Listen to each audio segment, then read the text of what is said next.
ിലെ ഗോപിനാഥം എന്ന കുഗ്രാമത്തിൽ നിന്നാണ്.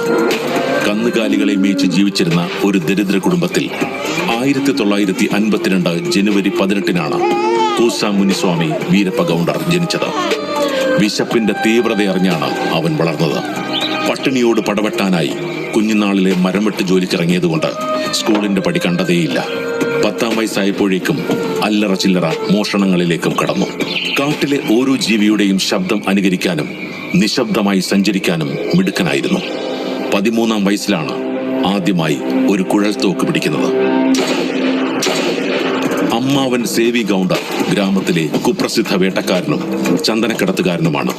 ആരാധനാപാത്രമായ അമ്മാവനെ അനുകരിച്ച് 14ാം വയസ്സിൽ ആനവേട്ടക്കിറങ്ങി.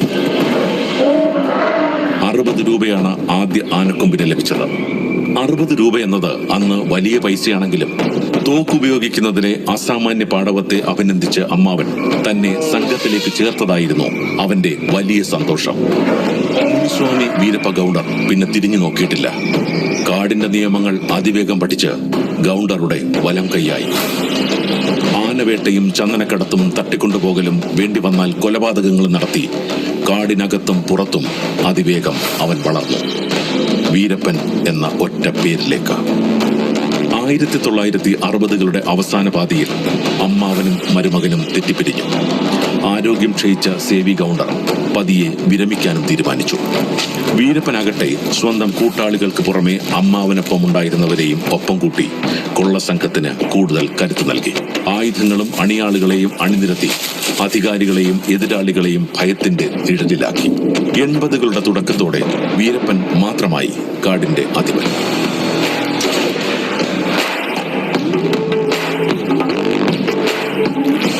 തമിഴ്നാട്ടിലെ സേലം ജില്ലയിലെ മേട്ടൂര് സത്യമംഗലം വനമേഖലയിലാണ് അയാൾ സിംഹാസനരൂഢനായത്.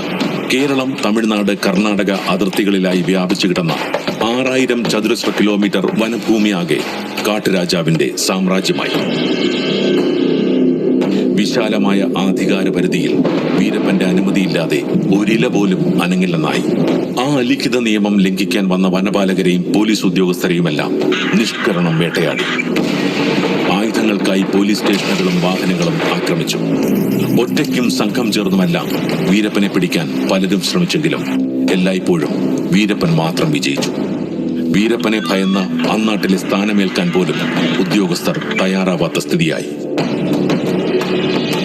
പുറം ലോകത്തിൽ വീരപ്പൻ കാട്ടുകൊള്ളക്കാരനും കൊലപാതകിയുമായിരുന്നെങ്കിലും വനാന്തരങ്ങളിലെ ഗോത്രവർഗക്കാർക്കിടയിൽ അയാളൊരു നിഗൂഢ നായകനായിരുന്നു.